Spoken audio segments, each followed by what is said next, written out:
back to the training chart. We got full body C. This is the next week now. Full body C with no back and biceps.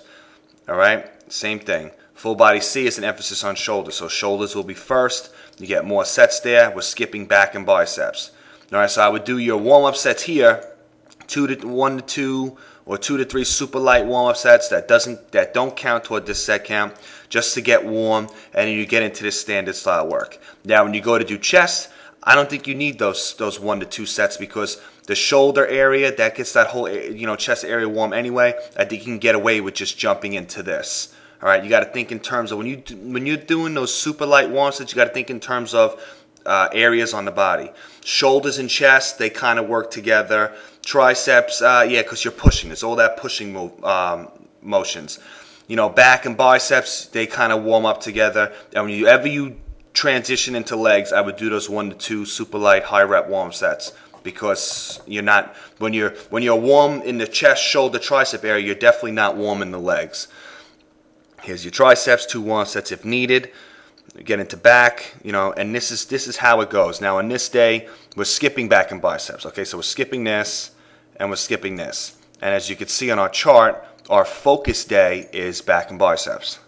All right, so we go to our back and biceps, and now we get to overload the back and biceps. 15 sets, we can really blast them out. 8 sets here, so a lot of sets here. This is more of a focus day. Works out good.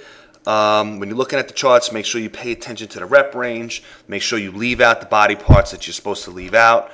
And like I said, the hardest thing about the full body is making the judgment call of when to add in your warm-up sets.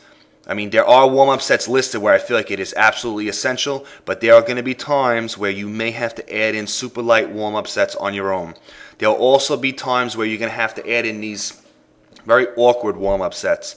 Like, let's say we got 3 increasingly heavier working sets here. Now, let's do a chest example. Chest works better. All right. Incline dumbbell press, 2 increasingly heavier working sets to failure. Let's say, you're failing in a 6 to 8 rep range, and on, you can fail at 6 reps with, let's say, the 120-pound dumbbells. For you to jump into incline dumbbell press and do 1 warm-up set and then do 2 increasingly heavy work, you're going to have to warm up here at like the 85s, 90s, okay? Do 100 for the first set and 120s. That might bring about injury. So the best thing to do is maybe do, like I said, your 2 to 3 super light warm sets where you do maybe the 50s, the 60s, just so you feel some sort of weight. Do your warm set here of maybe the 80s, 90s, and then get into the work. Make sure that we're not jumping up too quick. We don't want to ever jump onto a flat dumbbell press or anything like that. Not warm, not ready to go, and pick up 100-pound dumbbells. You're inviting injury. So that's the hardest thing about this. If you have any questions about where to plug in these unwritten, the warm-up sets, let me know. We'll figure it out. I'm not going to bother writing it in the workout plans because everyone's going to be different. So good luck with this training.